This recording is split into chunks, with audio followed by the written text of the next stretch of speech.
Olá, alunos! Tudo bem com vocês? Eu espero que sim. Eu sou a professora Mayara Martins e vamos iniciar mais uma aula do nosso curso de edição de vídeo. Na aula anterior, a gente falou um pouquinho sobre ideologia de mídias, né? E eu vou dar mais um remember aqui, tá? O termo ideologia vem da junção das palavras gregas ideia mais logos e quer dizer doutrina das ideias, né? Então, quer dizer doutrinar as ideias, né? Ideologia é um nome até que é bem fácil de entender, né? Quer dizer algum ideal, né? Ter uma ideologia é ter um ideal de vida, né? Do que seguir, tá? É importante entender como essas estratégias midiáticas conseguem criar essas sabedorias convencionais, manipular para que seja visto como verdadeira e assim interferir nas diferentes decisões e crenças da sociedade. Então, como a gente estava falando de ideologia de mídia, então qual é o ideal, né? Quais as ideias que a mídia quer manipular e inserir, né, na nossa mente como se fosse uma verdade. Usei bastante, né, o termo de mentiras maquiadas de verdade, ou uma mentira que parece, né, da forma que é contada, que parece ser uma verdade, mas não é. O modo mais eficaz de fazer com que não sejamos marionetes da mídia é passar a questionar tudo que é abordado por ela. Então, também citei bastante na aula anterior, né, que não é para a gente ficar paranoico, não é para a gente ficar doido, mas sim a gente tem que aprender a questionar muito mais, né, o que vem da mídia, qualquer tipo de mídia, seja ela televisão, redes sociais ou qualquer outra mídia, né? A gente falou um pouquinho sobre comunicação em massa, né? Então, tudo que for comunicação em massa, que venha para um grande número de pessoas, a gente tem que estar se questionando sim, tentar entender se realmente é aquilo, se aquela informação é verdadeira, se alguém que buscou passar essa informação está baseado em estudos e qual a veracidade de todo esse conteúdo. Então, né, a melhor forma da gente se precaver contra isso é estar sabendo qual é a verdade por trás de tudo aquilo, né? E não compartilhar fake news, tudo aquilo que a gente conversou era mais para ter um remember do que a gente conversou na aula passada, tá bom? Nós continuamos no bloco, né, de gestão de conteúdos para mídias sociais e na aula de hoje a gente vai ver princípios e características da linguagem fotográfica. Então, com certeza também vai ser uma aula bem interessante, a gente já falou bastante de linguagem, mas hoje vai ser especificamente a linguagem fotográfica, tá? Então vai ser bem diferente e bem interessante. Mas a gente não pode começar sem falar novamente um pouquinho sobre linguagem. Eu falei que a gente fala bastante de comunicação, e na comunicação tem a linguagem, então, como eu falo, nossos conteúdos estão sempre interligados, então eu sempre vou relembrando alguns pontos, né? Por exemplo, a linguagem, a gente já viu bastante, mas eu vou relembrando antes da gente dar continuidade no tema geral, e é como eu sempre falo também, né, que eu vou dividindo, né, linguagem, e aí depois a gente entra na linguagem fotográfica, para ficar divididinho e ficar bem fácil de entender, tá bom? Então, linguagem é o sistema através do qual o ser humano comunica suas ideias e sentimentos, seja através da fala, da escrita ou de outros signos convencionais. A gente já viu signo, né? Já viu também sobre linguagem corporal, sobre a comunicação verbal e não verbal. Então, tudo vai se interligando, vai se encaixando. Representando todo o sistema de sinais convencionais, seja este de natureza verbal ou não verbal, a língua, a qual representa um sistema de signos convencionais, de natureza, né, gramatical, usados pelos membros de uma determinada comunidade, no caso, né, a língua portuguesa. Então, né, no nosso caso, é a língua portuguesa, né, que é o que a gente fala, então a nossa linguagem é sempre falada em língua portuguesa, mas foi como eu falei, né, existem vários tipos de linguagem, e hoje a gente vai adentrar um pouquinho mais na linguagem fotográfica, né, ele de novo falou da verbal, não verbal, e a gente vai vendo isso ao longo da aula. A linguagem humana, como tal, não se manifesta. Ela se manifesta através das linguagens naturais, né, das línguas naturais e de outras formas de expressões, que nós costumamos chamar de linguagens, como, por exemplo, a linguagem do teatro, do cinema, dos quadrinhos, linguagem fotográfica e entre outras, né? Até coloquei aqui fotográfica, que hoje vai ser o nosso foco, mas só lembrando, né, por exemplo, a do teatro, a gente sabe que existem linguagens específicas, eu já expliquei um pouquinho mais na outra aula, e até dei o exemplo de um termo que é usado no teatro, antes de uma pessoa se apresentar, né, a gente tem um hábito de desejar boa sorte de uma maneira diferente, falando, né, quebra a perna, por exemplo. Por mais que isso é estranho, é um termo do teatro e eu sempre relembro a vocês. É do teatro, né? Não vai falando assim com outras pessoas que elas não vão entender. Então, é uma linguagem específica do teatro que uma outra pessoa que não conhece esse tipo de linguagem teatral vai com certeza achar estranho. Até provavelmente a primeira vez que eu contei isso, né, em uma aula para vocês, vocês devem ter achado estranho. E hoje a gente vai se aprofundar em linguagens fotográficas. Então, talvez vocês já conheçam alguns termos, talvez não, né? E aí a gente já vai começando a se familiarizar com os termos, tá bom? Então, linguagem fotográfica. Um trabalho fotográfico possui vida própria. É ou deve ser justificado por si mesmo. Então, quando a gente diz, né, que ele tem vida própria, que ele deve ser justificado por si mesmo, geralmente quando a gente já vê uma imagem, ela já diz tudo o que ela precisa dizer. É claro que, né, a gente já viu isso também, né, depende de quem está vendo, a gente agrega naquela imagem todo o nosso conhecimento de mundo, então muitas vezes não era exatamente aquilo que o autor quis dizer, mas a gente entende de uma maneira diferente, né, e a arte, ela tem essa possibilidade da gente interpretar da maneira que a gente quiser, né, da bagagem que a gente carrega e traz, a gente deposita ali, mas é claro que geralmente as imagens já são bastante sugestivas, tá? Cada fotógrafo deve estar consciente da ação de fotografar, que além de captar imagens, é um registro de sua opinião sobre as coisas, sobre o mundo. A sua abordagem sobre qualquer tema o define e o expressa. Então, é claro, quando, né, principalmente fotógrafos profissionais, a forma como ele vai fotografar, né, tem todo uma questão de ângulo, da iluminação, de como ele fez, aquilo pode ter um determinado sentido. E conforme, né, for passando aqui os slides e ao longo do curso, vocês vão entender também um pouquinho disso, que são às vezes pequenos detalhes que a gente altera na foto, ou a forma como a gente tira foto, ou grava um vídeo, traz um significado diferente. Então, a foto ela não é simplesmente, né, um registro, uma captura da imagem. A gente consegue, sim, agregar valor, agregar sentimento ou tentar passar, né, uma mensagem de acordo com aquela fotografia, com aquela imagem, tá? Há aqueles que só aplicam a técnica fotográfica e outros que a utilizam como meio, extrapolando seu bidimensionalismo, expandindo-se no tridimensional de forma e de expressão, né, de informação e de expressão.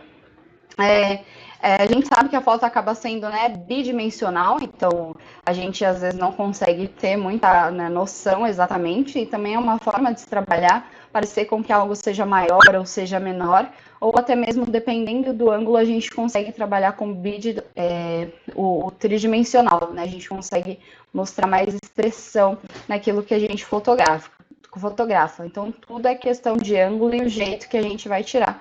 E com o tempo a gente vai se acostumando. Acho que hoje em dia até não é tão difícil, porque hoje em dia todo mundo, né, tem celular, como eu falei, a tecnologia evolui, hoje em dia todo mundo tem um smartphone, por piorzinho que seja, geralmente tem uma câmera que é pelo menos razoável ou interessante. Hoje em dia a gente tem câmeras no mercado muito boas, mesmo sendo só de celular, né? E eu acredito que vocês já estejam habituados a fazer fotografias, né? Hoje em dia isso é muito mais comum do que há 20 anos atrás, por exemplo.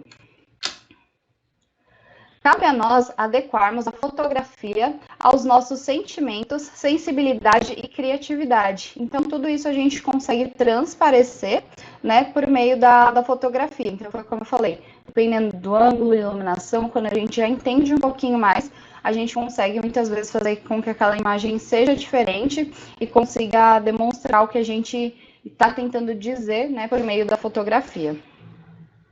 A fotografia tem linguagem própria e seus elementos podem ser manipulados pelo estudo e pela pesquisa ou pela própria intuição do fotógrafo, né? Então, muitas vezes a gente já vê aquilo ali, precisa ter uma alteração ou simplesmente da forma que a gente bate, né, tira aquela foto, ela já fica exatamente como a gente gostaria que ela ficasse, como a gente acha que ela deveria ficar. E muitas vezes ela precisa de alguns ajustes, né? Um cortezinho, mudar um pouquinho a iluminação, a cor, para ter o efeito que a gente quer, cores mais vivas ou não tanto. Então a gente consegue fazer essa alteração e isso tudo vai impactar, né, no resultado final de quem está vendo, né? Não é, muitas vezes não é simplesmente só tirar uma foto. A gente faz ajustes e acho que vocês, né, foi como eu falei, acho que vocês estão acostumados com isso, né? Hoje em dia, Instagram, Facebook, já temos, né, os filtros e a gente já está acostumado a fazer pequenas correções e edições na foto. Então, é mais ou menos sobre isso que eu quero estar falando, tá? Temos que saber que o equipamento nos permite que a fotografia aconteça com certa precisão, mas estes aparatos somente são instrumentos que o fotógrafo utiliza dependendo do seu posicionamento, conhecimento e vivência da realidade que pretende retratar. Então, né, é claro que a gente tem um monte de equipamento, mas também isso não vai fazer milagre. Né? Não adianta a gente querer tirar uma foto num lugar super escuro e depois tentar ajustar essa luz, que mesmo assim ela não vai ficar uma foto boa, ela não vai ficar com qualidade. Ou teve uma ideia super bacana, mas na hora de tirar não foi de acordo com a realidade. A gente consegue fazer alterações, mas muitas vezes a gente não consegue chegar ao ponto que a gente desejava, porque não é simplesmente fazer uma edição, né? A gente tem que buscar sempre o melhor cenário e tentar fazer com que a foto fique o melhor possível só com a sua captura. E depois a gente vai fazendo essas modificações, essas alterações para ela ficar perfeita. Não que ela realmente vá ficar perfeita, mas com os ajustes a gente consegue deixar a foto como a gente imaginou, que isso acontece bastante, né? Na nossa cabeça, na nossa mente, a gente pensa, né, antes de registrar, às vezes antes de pegar o celular, nossa, essa foto vai ficar incrível. E na hora que a gente tira, não fica do jeito que a gente queria. E aí, é claro, tem as ferramentas para a gente poder mudar e conseguir melhorar, mas também se a gente faz ali de qualquer jeito, ou não tá entendendo, a gente não pensa direito como a gente vai agir para fazer, né, aquela determinada foto, depois mesmo com os ajustes, ela mesmo assim ainda não vai ficar tão boa, tá? É mais ou menos isso que a gente fala aqui nesse quesito, tá? O fotógrafo deve utilizar o plano visual com elementos precisos, como se fosse uma mala de viagem, cujo a ocupação requer racionalidade e utilidade dos componentes. Então, né, a gente tem que saber exatamente o que a gente quer. Foi basicamente isso que eu falei, o que a gente quer transmitir com essa foto, o que a gente quer capturar, o que naquela imagem chamou a atenção, tentar fazer o nosso melhor com todo o conhecimento que a gente já tem e tentar, né, construir depois com as outras ferramentas que a gente já tem. Então, tanto com o conhecimento que a gente tem, tentar fazer o nosso melhor e também com as ferramentas fazer o melhor possível, que a gente sabe que nem todo mundo tem o melhor editor de foto, nem todo mundo tem o melhor celular, então a gente faz o que a gente pode, né, dentro do nosso possível, mas sempre buscando fazer o nosso melhor. É a elaboração criativa desses elementos dentro do quadro visual, que permite a sintetização da imagem na retratação da realidade. Então, é tentar expressar a nossa criatividade no momento de tirar a foto, pensar exatamente o que a gente quer transmitir, o que a gente quer fazer para que essa foto realmente transmita o que a gente quer que ela transmita. Então, foi como eu falei, é para ser uma foto, claro que às vezes, né, vai depender muito do ambiente, mas está em um ambiente escuro, não está bem iluminado, não consigo fazer iluminação. Vai tentar o melhor ângulo, o melhor jeito, o melhor foco, tudo isso vai fazer diferença. Por mais que seja uma foto escura, né, se é um ambiente escuro, né, por exemplo, fogos, não tem como ser clara, não, uma foto clara de fogos, que geralmente fogos de artifício, né, a gente solta exatamente à noite para ele ter, né, uma visibilidade melhor. Mas aí, por exemplo, tá à noite, se a gente já sabe que a câmera já não é tão boa, vai procurar um ângulo melhor, né? Um lugar que não tenha outras coisas na frente da foto, para ela ficar com foco, mostrando, né, bastante o céu e focando ali nos fogos. São pequenos detalhes que a gente consegue fazer, que a gente vai percebendo ao longo de várias fotos que a gente vai tirando, o que a gente pode melhorar. Então, claro, buscar melhor ângulo, buscar melhor iluminação, se não tem iluminação, ver o que a gente pode fazer para melhorar, ou se não precisa, nesse caso, como eu dei o exemplo de uma fotografia de fogos, está à noite. É claro que não vai ficar muitas vezes a melhor, dependendo do celular e de todas as condições, mas ali está dentro do que a gente espera, que acaba sendo uma foto escura, então ela não tem tanta nitidez, vamos dizer assim, por conta da falta de luz, isso acaba acontecendo, mas o foco é os fogos. Então a gente sabendo trabalhar direitinho, tudo se encaixa e fica de uma maneira bem legal, tá? Os elementos da linguagem fotográfica. O estudo dos elementos da linguagem fotográfica interessa não só pela capacidade narrativa desses elementos, como também pelo seu conteúdo dramático. Ocorre com todas as formas de comunicação e, em particular, com as artes, por terem linguagem própria. Então, foi como eu falei, né? A linguagem tanto de pinturas, fotografias, filmes, né, principalmente, tem linguagem muito própria, né? O filme, é claro que fica mais fácil, porque são várias cenas, né? Temos a linguagem verbal, a linguagem não verbal, conseguimos analisar melhor a linguagem corporal, né? Então a gente consegue avaliar de tudo um pouco, né, em filmes, então, né, em vídeos no geral, isso acaba ficando mais fácil, né, de entender ali a comunicação. Já em pinturas e fotografias, isso acaba ficando um pouquinho mais limitado, mas de qualquer forma a gente tenta entender, né, o que o artista tentou passar para a gente, e com a gente não vai ser diferente, né? Seja uma pintura, uma fotografia ou uma filmagem, a gente precisa ter nossas características próprias, que a gente consegue ver principalmente isso em pintura, né? As pessoas têm característica ali de fazer, e na fotografia também a gente geralmente tem um ângulo preferido, um formato de jeito de tirar a foto mais específico, então isso é muito importante. E como a gente fala bastante aqui, né, usar bastante da criatividade também. Isso é super importante. As artes, hoje em dia, ela é bem mais flexível com isso. Então, a gente consegue tentar criar coisas novas e fazer completamente diferente, tá?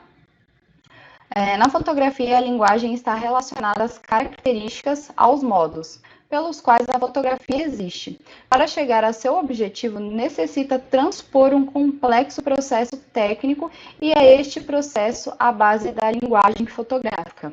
Então, né, foi como eu disse, a gente tem já nossas, vamos dizer, né, características próprias de quando a gente vai gravar algum vídeo ou quando a gente vai tirar uma fotografia, né?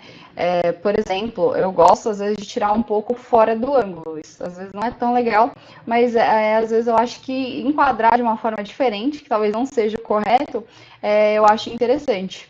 Né? Isso é uma característica minha. Já tem pessoas que não gostam e, né, no geral, da fotografia não é certo. Mas eu acho que, claro, dependendo muito da situação, eu acho que aquilo ali fica bacana. Já é uma característica minha que eu faço, às vezes, inconscientemente, e eu gosto, tá? É claro que, né, a gente fala de certo e errado, tem os detalhes que são certos e errados, mas foi como eu falei, a gente usa da criatividade e tudo depende do que a gente quer transpor, né, naquela imagem ou naquela gravação. Então é tudo, né, a gente, principalmente as imagens, né, fotografias que são estáticas, estão paradas, a gente tem que ter esse cuidado se a gente quer comunicar alguma coisa, né, um simples retrato, mesmo assim a gente é cuidadoso com o ângulo, né, e tudo mais, a iluminação, a gente tem que saber o que a gente quer comunicar, qual é o que a gente está tentando comunicar a partir daquela imagem. Um vídeo geralmente acaba ficando mais fácil, né, até é bem sugestivo, né? Em vídeos a gente consegue falar, ou tem um movimento em que as pessoas conseguem ver e entender melhor, né, o que a gente está mostrando ou o que a gente está tentando explicar.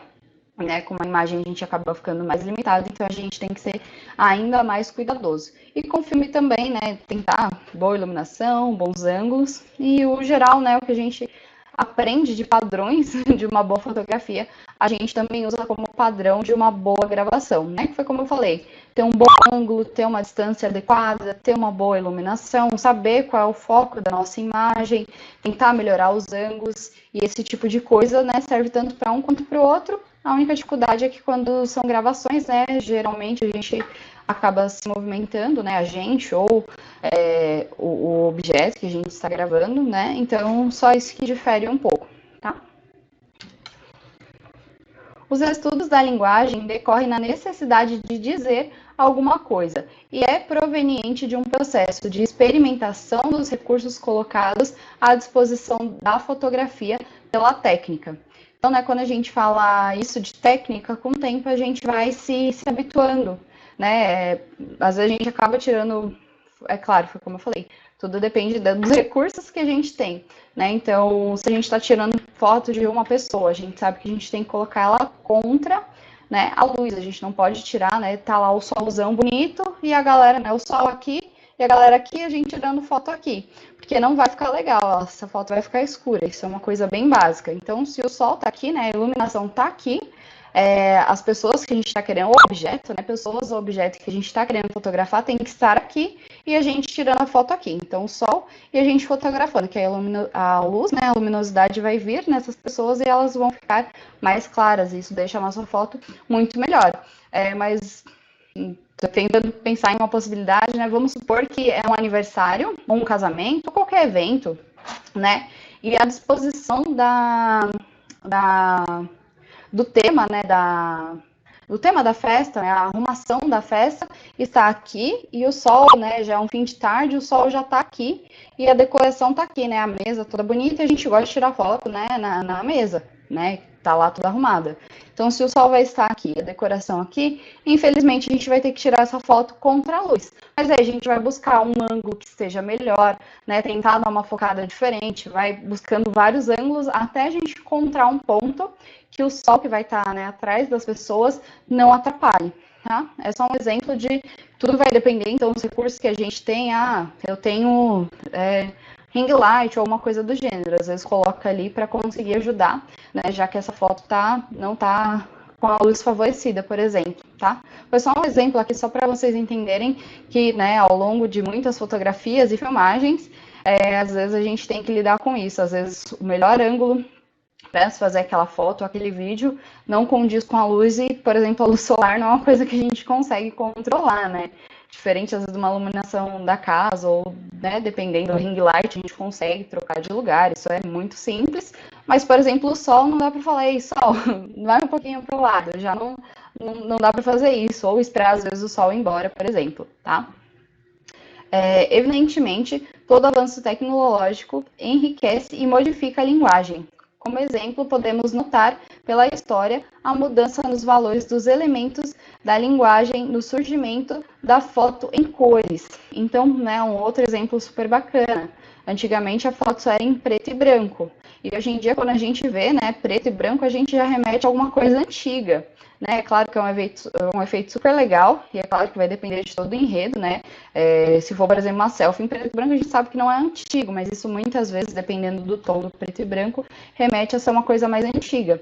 E as cores a gente sabe que fala demais. Se a gente usa tons mais frios, né? Mais puxado pro azul, roxo, um pouco esverdeado, é claro que depende também da cor que a gente vai utilizar ali, mas no geral, os tons mais frios lembram um pouquinho mais de tristeza, um pouquinho mais de tédio ou coisas do gênero, né? Claro que também depende de todo o enredo da foto, mas filmes, né, que querem ter essa pegada de parecer um pouquinho mais triste, um pouquinho mais monótono ou coisa do gênero, né, a gente vê que ele vem com esses tons mais frios, um pouco mais acinzentados também, né, e já ao contrário, quando são coisas alegres, felizes, no geral a gente gosta de fotos bem brilhantes, né, vamos dizer assim, e com um contraste de cor também bem legal, né? Geralmente nas fotos a gente tenta realçar o contraste das cores, deixar as cores mais quentes, as cores mais vivas. Eu gosto muito de cores mais quentes, eu realmente acho que só de ver a gente já consegue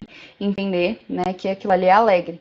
E geralmente isso é bem retratado em filmes mesmo.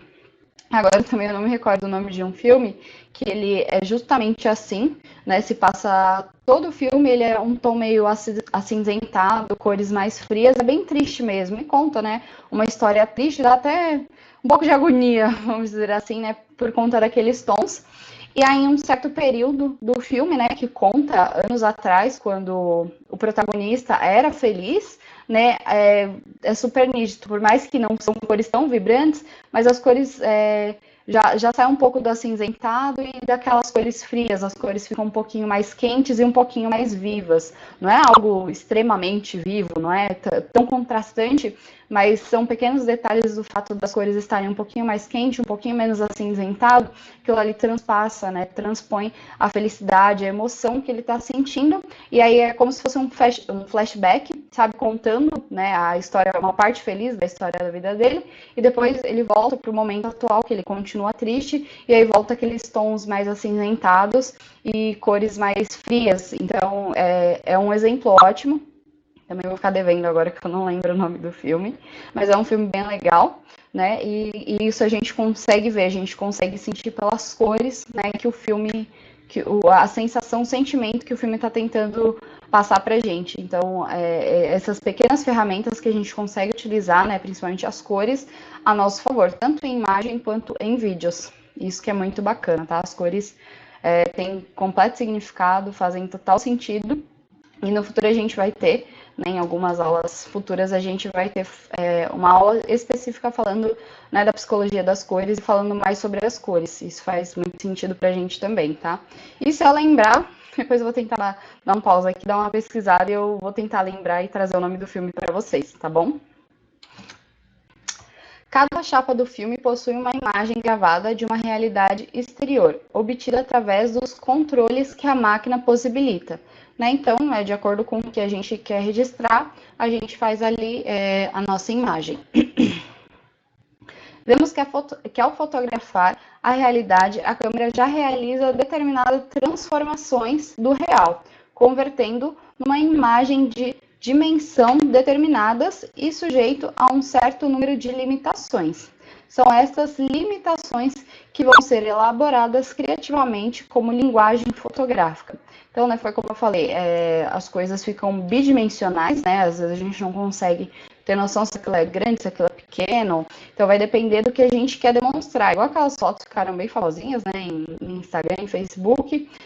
Por exemplo, na praia, né, pega uma garrafa e aí deixa a garrafa bem próxima, né, e a pessoa bem longe, aí a pessoa faz, espero que esteja bem certinho, faz, por exemplo, assim, né, deixa a garrafa mais próxima e faz, por exemplo, assim, e aí parece que a garrafa é imensa e a pessoa é pequenininha, né, que aqui no caso acho que não, não sei se deu para vocês entenderem com a minha tentativa de exemplificação, mas eu acho que eu sei que vocês sabem o que eu estou falando. Então, coloca, né, um objeto mais próximo, a pessoa fica mais para trás e faz, por exemplo, assim, e aí parece, né, ou, né, vários tipos de estratégia de ângulo, e aí faz com que uma coisa pequena fique parecendo, né, maior que uma pessoa, por exemplo, e a gente consegue ajustar, ou ao contrário, tá? Então, é claro que a gente tem limitações, né, com a fotografia, ela é bidimensional, mas a vantagem é justamente essa, como muitas vezes não dá para saber, né, o tamanho real, a cor real, ou exatamente como é aquilo,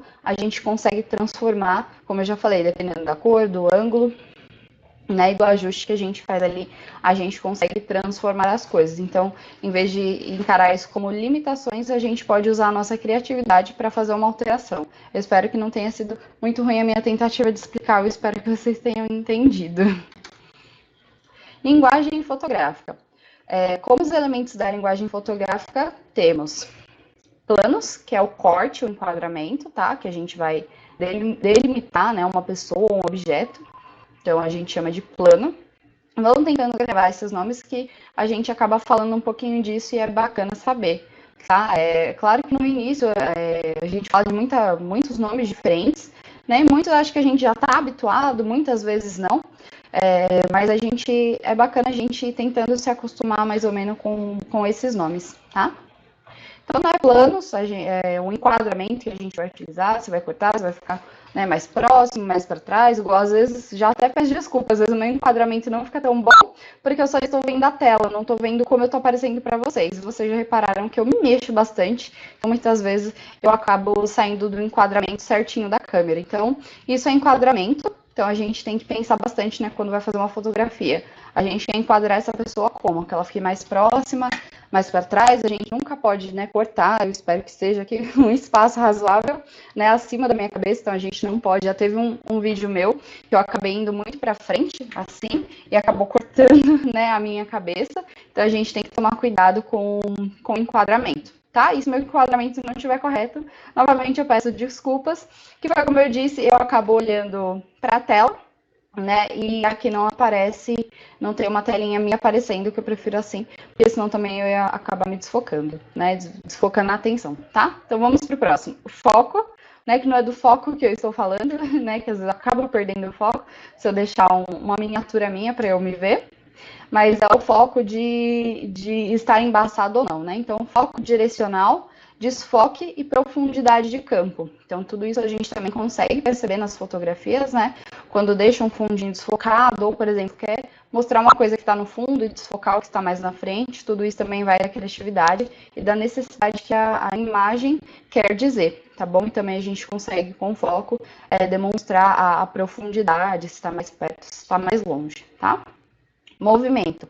Em maior ou em menor grau, então a gente consegue também deixar, né, fotos com, não literal, hoje em dia tem, né, as fotos com movimento, mas também às vezes é um objeto que está se movimentando, a gente consegue mostrar movimento. Um exemplo é aquelas fotos, né, de avenidas que tem aquelas luzinhas, né, como se fosse um rabisco de luz, a gente sabe que aqueles carros estão em movimento. Então também tem essa técnica que a gente consegue demonstrar que algo estava em movimento, tá? Forma, né, que é o espaço que tem ali para a gente conseguir retratar, ou o quanto, né, aquela pessoa, aquele objeto ocupa daquele espaço. Ângulo, que eu também acabei falando bastante, né, que é a posição da câmera. Então, o ângulo também faz total diferença. Eu acho que vocês lembram que eu já usei até o termo plongé contra plongé, que é do francês. Se eu não me engano, acho que a gente não vai ver isso.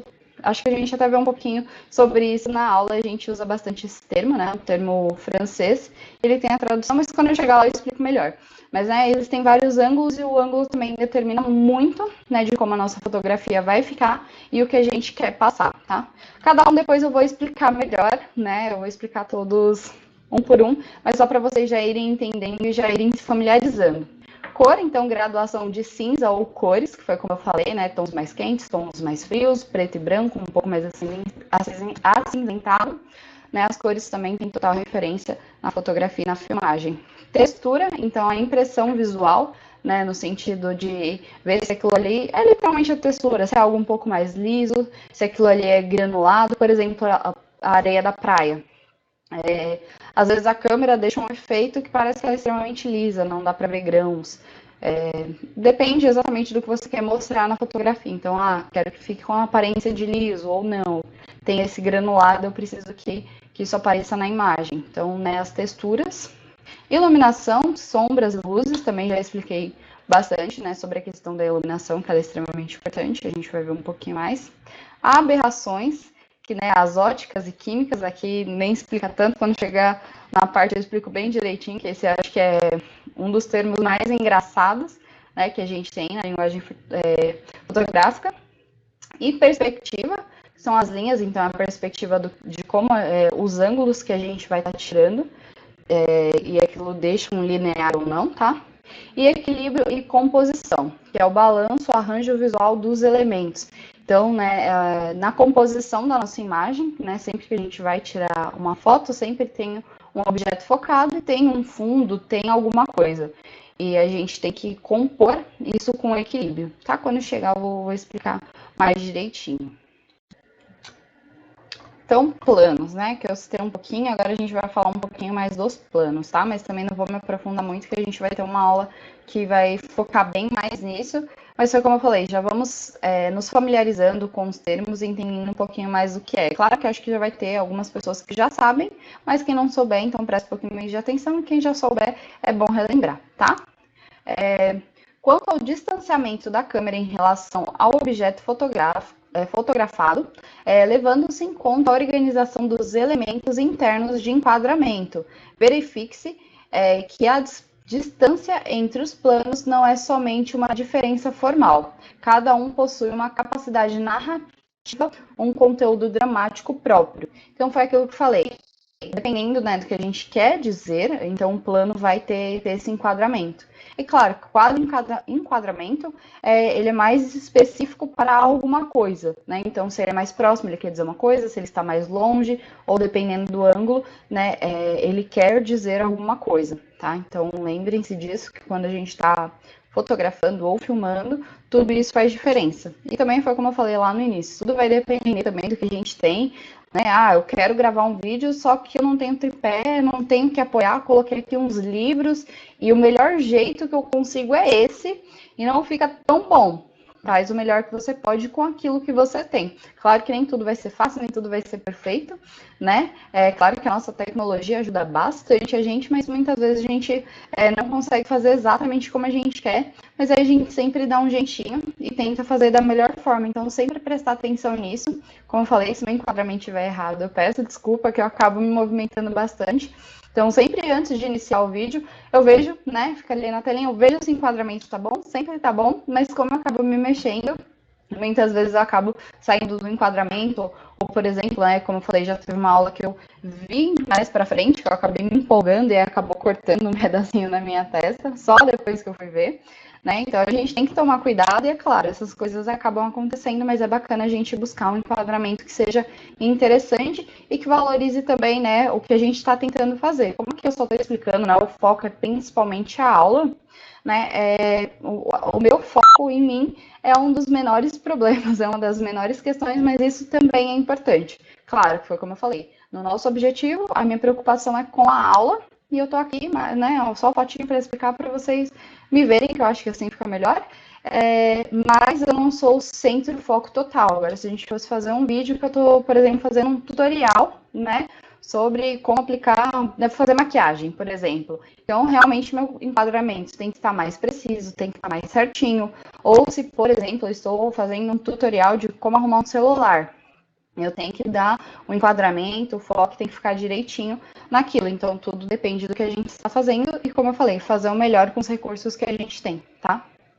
É justamente isso que permite que eles formem uma unidade de linguagem. A significação decorre de uso adequado dos elementos descritivos e ou dramáticos contidos como possibilidades em cada plano. Então, é basicamente isso que eu acabei de falar, né? Quando a gente fala dramático, não é literalmente no drama, mas é a representação que aquilo tem, tá? Para realmente a gente conseguir transparecer, né, o sentimento ou 100% de não exatamente realidade, mas né, ser mais próximo da realidade, principalmente como eu dei o exemplo, né, de tutoriais. A gente tem que fazer com que o ângulo fique o mais próximo da realidade ou que a pessoa consiga entender melhor exatamente o que a gente está fazendo, tá? Então, isso né, dos planos, como a câmera vai estar apontada para o objeto que está sendo fotografado ou filmado, isso tem total relevância, tá bom? E os planos que a gente tem, né, tanto na fotografia quanto na filmagem, são bem parecidos, né? Para filmagem a gente usa alguns mais, tá? Mas não tem muita alteração, não tem muita diferença. Então, grande plano geral, os nomes são bem intuitivos, né? Então, grande plano geral, geralmente é o plano que mais aparece objetos, coisa, pega o maior espaço possível, né? Por exemplo, como eu dei o exemplo de uma festa de aniversário. Tem lá a mesa e geralmente tem um banner atrás, né, com o nome da pessoa, ou com o tema da festa e bexigas. Então, o plano grande, o grande plano geral captaria toda aquela imagem, apareceria basicamente, né, tudo que está ali naquela imagem, por exemplo, tá? É que depois a gente vai se adentrar um pouquinho mais, mas é só para vocês já irem entendendo. Mas como eu falei, os nomes já são bem autoexplicativos. Plano geral também, só que aí ele já fica um pouco mais focado, né, no realmente o que é o foco da foto. Então, o plano geral, ele aparece também bastante coisa, mas aí ele já fica mais enquadrado, mais focado. Plano médio, geralmente, basicamente é assim, vai pegando maior e vai reduzindo. Pense mais ou menos como isso, né, os planos, tá? Então, plano médio, ele já enquadra um pouquinho melhor e já pega um pouquinho mais o foco. Vamos supor, no mesmo exemplo que eu utilizei de uma festa, né, de aniversário ali com tema. Nesse plano médio, a gente já estaria focado, talvez cortando um pouco mais da bexiga, pegando só o tema, o bolo, um pouco da decoração da mesa e focando ali na pessoa. Primeiro plano também, a gente dá uma reduzida e foca mais ali na pessoa e no bolo, por exemplo, já diminui um pouco mais ali as laterais, né? E o primeiro plano a gente foca bem mais na pessoa, nesse exemplo do aniversário. E o plano detalhado também, como eu falei, eles são bem, o nome já bem diz, então seria o detalhe, por exemplo, dar um foco maior no rosto da pessoa, por exemplo, durante o parabéns, ou dar um foco quando a pessoa vai assoprar a velhinha do bolo, né, naquele momento que ela baixa para assoprar e apagar a velinha, a gente foca bastante no rosto, no movimento que ela está fazendo. Ou, por exemplo, focar ali no bolo, porque o bolo é decorado e bem bonitinho, a gente focar bastante ali só na partezinha da vela, por exemplo, e naquela decoração, ou numa decoração específica, né? Por isso que é plano detalhe ou plano detalhado, que ele busca mostrar um detalhe específico, então ele acaba sendo bem mais próximo, tá? Eu falei no geral, mas depois eu vou explicar, né, em uma outra aula bem direitinho isso, vou mostrar imagens que aí fica também mais fácil de entender, tá? Era só um geralzão para vocês já saberem dos planos e já irem se familiarizando, né? Então, grande plano geral, plano médio, primeiro plano e plano detalhe, né? Plano detalhado, tá bom? Temos também o nosso foco, que foi como eu falei, não é o foco de dispersar a atenção, é o foco entre uma coisa estar nítida ou não, tá? Então, dentro dos limites técnicos, temos possibilidades de controlar não só a localização do foco, como também a quantidade de elementos que ficarão nítidos. Então, né, a gente costuma fazer isso, né, algo que está mais próximo, ou que a gente quer deixar em destaque, tá? A gente deixa mais focado, né, o fundo desfocado, por exemplo, o selfie, hoje em dia os celulares já vêm com esse recurso, então a gente consegue deixar a gente focado e o fundo desfocado, ou até mesmo, né, na fotografia a gente pode fazer o contrário, deixar ali a pessoa desfocada, né, que aí ela não é o foco da nossa foto, e deixar o fundo focado. Por exemplo, né, uma imagem de pôr do sol na praia. E aí uma pessoa meio assim, de lado, distraída talvez, deixa desfocado e foca no fundo, que é uma praia com um pôr do sol, por exemplo. Tá? Então, depende do que a gente quer transpassar, né, o que a gente quer dizer com aquela imagem ou vídeo, tá bom? Além disso, podemos também trabalhar com a falta de foco, ou seja, o desfoque. Foi basicamente isso que eu falei, né? Então, é claro que depende, nem sempre a regra é o que está mais próximo, né? O que está mais longe vai ficar desfocado, e sim o que a gente quer deixar em evidência. O que a gente quer evidenciar, a gente deixa focado, e o que a gente não quer, a gente deixa desfocado. Geralmente, né, foi como eu falei, o que está mais próximo da câmera, é o que a gente deixa focado e o fundo desfocado, mas isso não é uma regra, não é o padrão. Depende do que a gente está tentando transmitir com aquela imagem, tá bom? Podemos enfatizar melhor um elemento da fotografia sobre os demais, selecionando como ponto de maior nitidez dentro do quadro. A escolha depende do autor, mas a forma da mensagem deve muito ao foco. É ela que vai ressaltar um certo objeto em detrimento dos outros constantes no enquadramento. Então, né, a gente já falou, né, de enquadramento. Então, depende muito do que a gente quer dizer e dos elementos. A gente vê bastante, por exemplo, fotos de alimento. Sempre tem aquele alimento focado, mas geralmente tem um fundo. Por exemplo, um lanche do Burger King, por exemplo. Tem lá o lanche bem bonitão, aí geralmente tem aquele papel que ele vem embrulhado ali embaixo, às vezes é um fundo mais escuro ou mais avermelhado, e às vezes tem aquelas chamas no fundo. Então, né, tudo aquilo ali são elementos que compõem a nossa imagem, e aí a gente vai buscar, né, ter mais nitidez ou deixar com mais visibilidade o que nos interessa. Mas todos os elementos que estão ali fazem parte da nossa foto. Então, né, às vezes a gente quer tirar uma foto, né, do nosso almoço, por exemplo. A gente geralmente não simplesmente tira foto ali do almoço, a gente dá uma arrumada, deixa bonitinho, arruma os talheres para que eles fiquem bonitinhos e coisa, né, põe um suquinho mais para frente, mais para trás e tenta dar uma geral, ou às vezes não. Né, e às vezes acaba causando poluição visual na nossa imagem. Então, né, são esses pequenos detalhes que a gente tem que ver e dar o foco na imagem, né, tanto que tem hoje aplicativos que conseguem, né, às vezes a gente não consegue deixar isso tão claro, né, tão visível essa questão do foco no celular. É claro que a gente foca, né? A gente clica na tela para focar o que a gente tem interesse em focar. Isso faz bastante diferença, mas tem já aplicativos que a gente consegue dar uma suave desfocada em determinada coisa para ficar a foto da maneira como a gente deseja, como a gente imaginou, como a gente deseja. Movimento. O captar ou não movimento do sujeito é também uma escolha do fotógrafo, né? Então foi como eu falei, né? Por exemplo, na rua, numa avenida, e aí deixa a foto com movimento, que deixa aquelas luzinhas parecendo no rabisco, a gente sabe que tem movimento, ou não, a gente pode simplesmente deixar a imagem intacta, né? Às vezes um objeto é realçado quando a sua ação é registrada em movimento, ou o movimento é o principal elemento, portanto, deve ser captado, né? Captá-lo. Outras vezes, a força maior da ação reside na sua estagnação, na visão estática obtida pelo controle na máquina. Então, né, muitas vezes a gente, por exemplo, esporte, geralmente, né, a gente não quer que aquilo saia borrado ou com um estilo de movimentação, por exemplo. A gente quer que ela fique 100% estática. Então, a gente quer pegar aquele movimento bem paradinho, bem certinho naquele determinado momento, né, no esporte, principalmente esportes radicais, né, já diferente do exemplo que eu dei, né, a avenida, a gente quer que fique aqueles rabiscos, né, aqueles risquinhos do farol do carro, por exemplo, porque é aquela ideia para mostrar o movimento e fica um efeito super bonito. Ou, por exemplo, muitas vezes na dança, dependendo do movimento que está fazendo na dança, ou a gente quer estático ou com o movimento, né, dependendo do movimento que fica mais interessante, captando esses rabiscos, tá? A gente também vai falar um pouquinho mais para frente, um pouco mais sobre isso.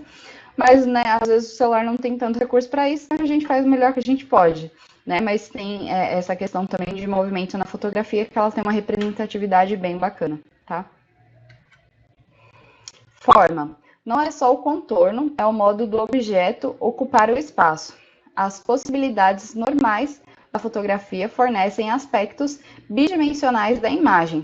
A forma, enquanto aspecto isolado, pode fornecer a sensação tridimensional. A maneira pela qual a câmera pode fornecer a sensação tridimensional depende de alguns truques visuais, tais como a maneira pela qual imagens são compostas, os efeitos da perspectiva, a relação entre os objetos longe e objetos próximos. Então, né, a forma é como a gente quer demonstrar, né, aquilo, e dependendo do ângulo, foi como eu falei, a gente consegue fazer com que algo pareça menor, com que algo pareça maior, ou parecer que algo é mais largo, algo é mais fino. A gente sabe que tem muito, né, isso do angular, que aí a gente chama mais de forma, que é como a gente quer, de forma, como a gente quer demonstrar naquela imagem em determinada coisa. Então, tudo isso, a perspectiva, a forma como a gente maneja os elementos, né, que foi como eu falei, a gente quer tirar foto de um prato, a gente tem todo um resto de composição, o lanche do Burger King, tem toda uma composição, né, ali, então, eles querem demonstrar um lanche mais bonito, mais suculento, eles dão foco, eles deixam ele mais próximo, de um ângulo que ele pareça maior, né, tem toda essa questão que a gente consegue trabalhar para ter o resultado que a gente quer com a foto. Ângulo. A câmera pode ser situada tanto na mesma altura do seu sujeito, como também abaixo ou acima dele. Ao fotografarmos com a máquina, né, de cima para baixo, a gente costuma chamar de mergulho, ou plongée, que eu tanto falo, tá? Então, plongée, foi como eu falei, é um termo francês que significa mergulho. Então, né, falando mergulho, fica até às vezes mais fácil de entender, né, que seria de cima para baixo. Quando a gente vai mergulhar, né, mergulha-se de cima para baixo. Então, é o ângulo, né, de cima para baixo, tá? Ou de baixo para cima, que é o contra-mergulho, ou também o contra-plongée, que é basicamente a mesma coisa, né? O contra-plongée, que é o francês, mergulho fica, né, contra-mergulho.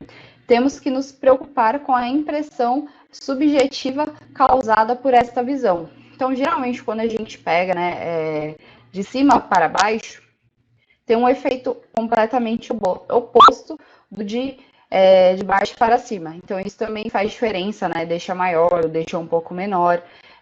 Tudo isso faz bastante diferença, tá bom? Então, isso também é ângulo, a gente acaba utilizando. Então, quando eu não sei qual ângulo usar, eu tiro vários ângulos, né? A gente vai ajustando ali a câmera para ver como fica o melhor efeito. E aí foi, né, como eu falei, com o tempo, conforme a gente vai fotografando, a gente consegue ter um pouquinho mais noção de qual ângulo, né, de como a gente faz para ficar mais interessante. Mas aí, na dúvida, faz 3 fotos, né, uma de cima para baixo, uma no ângulo reto e uma de baixo para cima, tá? A máquina na posição de mergulho tende a diminuir o sujeito em relação ao espectador e pode significar derrota, opressão, submissão, fraqueza do sujeito, né? Então, o mergulho, né, quando é de cima para baixo, né, por exemplo, pegando assim, a gente consegue diminuir a pessoa ou parece que ela é inferior, né, numa questão fotográfica, tá? Ou também de filmagem, também se utiliza muito isso. Enquanto o contra-mergulho, né, o contra-plongée, que é de baixo para cima, pode ressaltar sua grandeza, sua força, seu domínio. Evidentemente, essas colocações vão depender do contexto em que forem usadas. Aí, por exemplo, vamos supor que a gente quer, né, deixar uma pessoa ou um ator, tá, falando de filme, um pouco maior ou mais robusto. Se a gente usa o contra-plongée ou contra-mergulho de baixo para cima, para dar a sensação que ele é maior, né, que ele é muito mais amplo, que ele é mais alto, então parece que ele, consequentemente, é mais forte, né, mais amedrontador, por exemplo, né, porque está de um ângulo que acaba favorecendo, né, esses quesitos. E ao contrário também, ainda dá a impressão que é menor, que, né, como aqui mesmo, como eu expliquei, tá? Então tem essas questões de ângulo que também fazem total diferença, tanto para a foto quanto para a filmagem, tá? Então, né, ângulo a gente utiliza ali nos dois, os dois têm basicamente o mesmo intuito, mas foi como a que falou, depende do contexto. Então, não é sempre que você vai colocar de cima para baixo que isso vai ser negativo. Depende muito do que você quer retratar. Mas, às vezes, né, em filmagem a gente usa bastante isso, né, para diminuir, ou, é claro que, por exemplo, se é uma gravação, tá? Numa gravação, tá mostrando duas pessoas conversando, e aí a gente quer mostrar a visão da pessoa. Se ela é uma pessoa mais alta e está falando com uma pessoa mais baixa, obviamente a gente vai usar o contra-plongée, né, o contra-mergulho, porque ela está falando com uma pessoa que é mais baixa. E ao contrário também, se uma pessoa mais baixinha falando com alguém mais alto e a gente está mostrando a visão da pessoa, ela vai estar, né, olhando para cima, então vai estar no mergulho de cima para baixo. Cor. Já falei um pouquinho, mas eu vou falar um pouquinho mais agora, tá? É a mais imediata evidência da visão. Ela pode proporcionar uma maior proximidade da realidade, limitando a imaginação do espectador, o que já não acontece nas fotos BIP, que nos fornece, nos meios tons, a sensação de diferença das cores. A escolha de P e P, ou colorido, vai determinar diferentes respostas do espectador, já que as cores também são uma forma de sugerir uma realidade enganosa. A cor pode e deve ser usada, né, desde que sob um cuidadoso controle estético. Então, foi como eu falei, né, a gente pode utilizar tons mais acinzentados, ou preto e branco, ou colorido. Isso vai trazer uma sensação, né, diferente, tons mais quentes, tons mais frios, tudo isso tem, né, claro, uma diferenciação da realidade e cada um tem uma representação. Foi igual o exemplo que eu dei do filme, eu acabei ainda não me lembrando, mas eu vou dar uma pausa e aí eu vou tentar trazer aqui para vocês. Mas, né, a gente consegue ver isso em qualquer outro filme que tente apresentar a mesma característica, como eu falei, né? O protagonista estava num momento mais triste, relembra, né? Tem um flashback de momentos mais felizes, e aí ele tem tons mais quentes, mais coloridos. Mas como aqui mesmo fala, a gente tem que tomar cuidado para também não deixar muito colorido e fugir muito da realidade e não ficar bonito ali na imagem, tá? A menos que seja realmente proposital, com a intenção que a gente tem naquele vídeo ou naquela foto, tá? Mas no geral a gente tem que tomar um pouquinho de cuidado. Textura. A textura fornece a ideia de substância, densidade e tato. A textura pode ser vista isoladamente, né? A superfície de um objeto pode apresentar textura lisa, porosa ou grossa, dependendo do ângulo, das cores e da luz. Então, foi como eu falei, né? Depende se a gente quer demonstrar, por exemplo, o morango, a gente sabe que tem aquelas fissurinhas. Dependendo do ângulo, da luz, né? Também da cor, às vezes a gente realça ali, aumenta o contraste, a gente consegue ver melhor aquelas fissurinhas, né? Das sementinhas do morango, é claro que vai depender, né? Do ângulo, da luz e tudo isso vai compor para a gente demonstrar a textura, por exemplo, do morango, tá? Que eu usei aqui como exemplo. A eliminação de textura na fotografia pode causar impacto, uma vez que é a forma de eliminar aspectos da realidade, distorcendo. A textura é um elemento muito importante para a criação do real dentro da fotografia, embora possa também desvirtuá-lo. Então, né, depende exatamente do que a gente está tentando passar. Então, a gente demonstrar texturas, né, tanto na foto quanto em vídeo, é muito importante por isso, porque demonstra muito mais realidade. tanto, né, se eu não me engano, a câmera do iPhone ou foi de outro celular, agora eu não me lembro qual que eles falaram, que tem um modo, né, embelezamento, e aí a pessoa parece que tá com a cara lisa, reta e fica estranho, porque tira essas curvaturas naturais do rosto que demonstra a realidade, né? Então, quando a gente tira muito a textura, né, de alguma coisa, fica parecendo que ela não é tão real, tá? Então, perde um pouco a realidade da foto, por isso que a textura é tão importante. Iluminação, também falei bastante, a gente sempre vai falar bastante porque ela é importante, mas aqui eu vou falar mais um pouquinho. A iluminação fornece inúmeras possibilidades ao fotógrafo.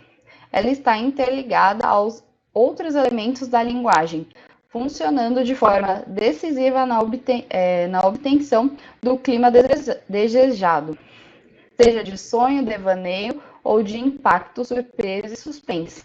Então, né, tem tudo isso.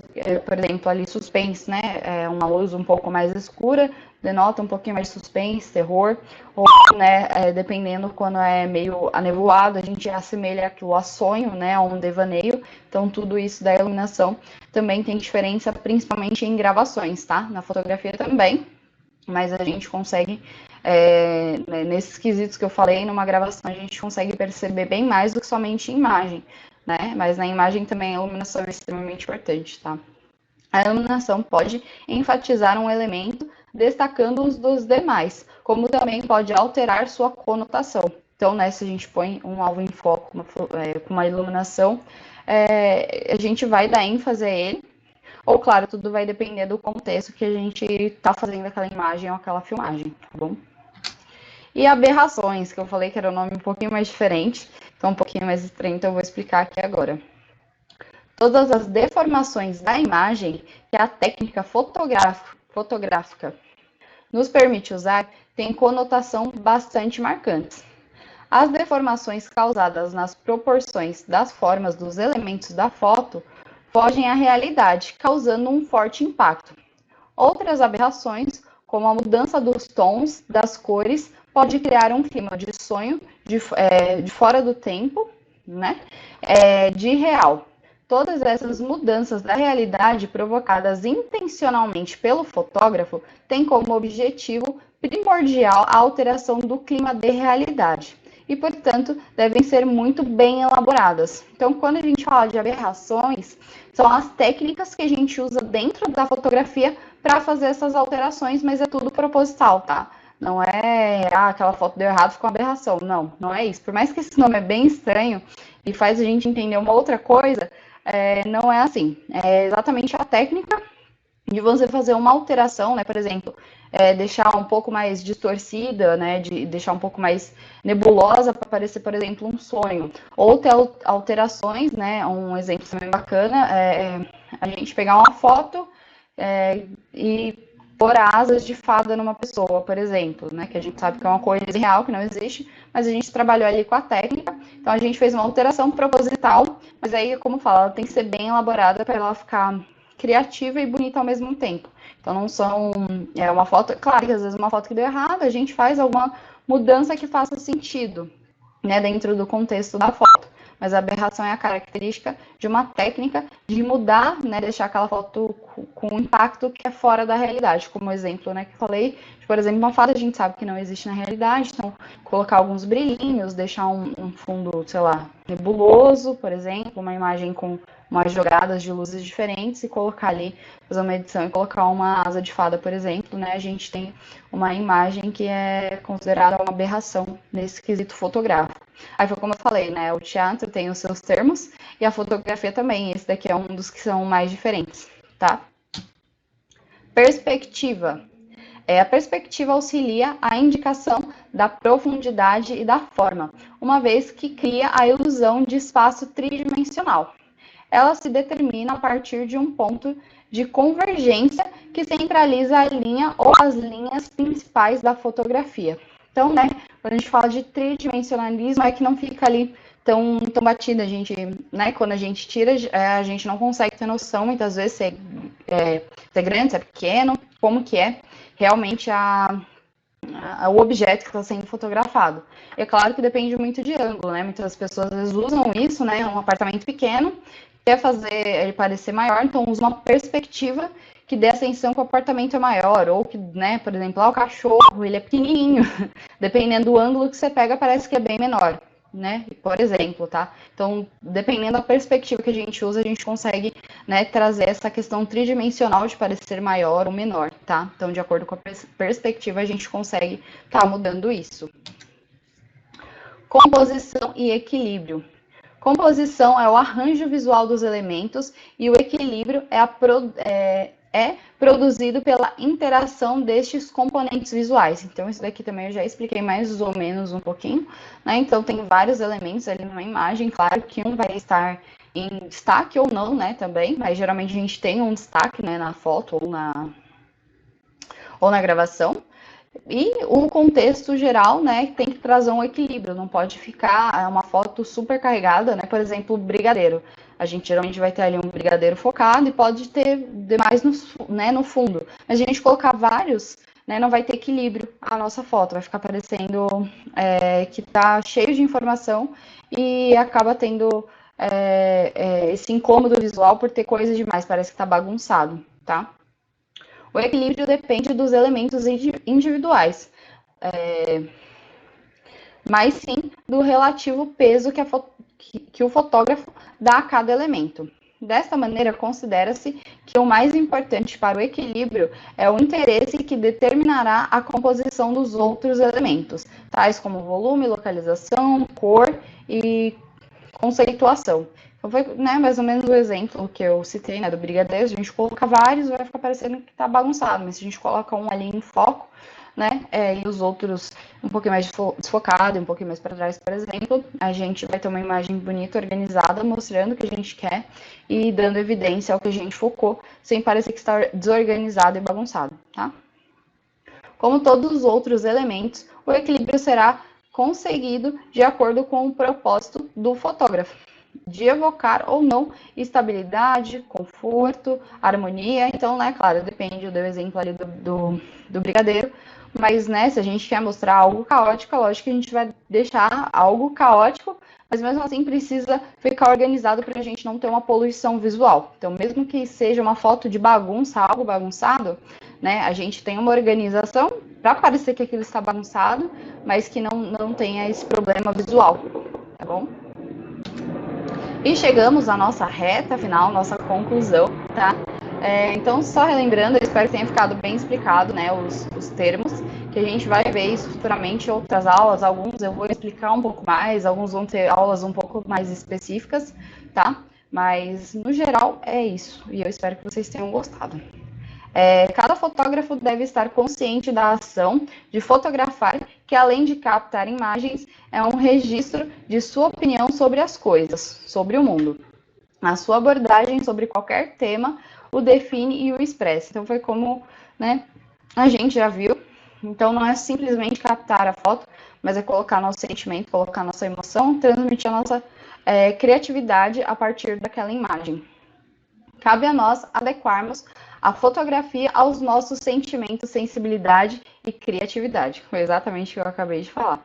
É a elaboração criativa destes elementos dentro do quadro visual que permite a sintetização da ideia na retratação da realidade. Então, né, de acordo com a nossa criatividade, de acordo com o que a gente quer dizer com aquela imagem, né, a gente vai usar os elementos, né, tudo que eu fui falando durante a aula, para a gente deixar a composição daquela imagem bacana, com uma boa iluminação, com o foco correto onde a gente quer, de um bom ângulo, e, né, todos esses pedacinhos são importantes para a gente fazer tanto, né, uma filmagem e principalmente uma fotografia de qualidade, transmitindo, né, a mensagem que a gente deseja, tá bom?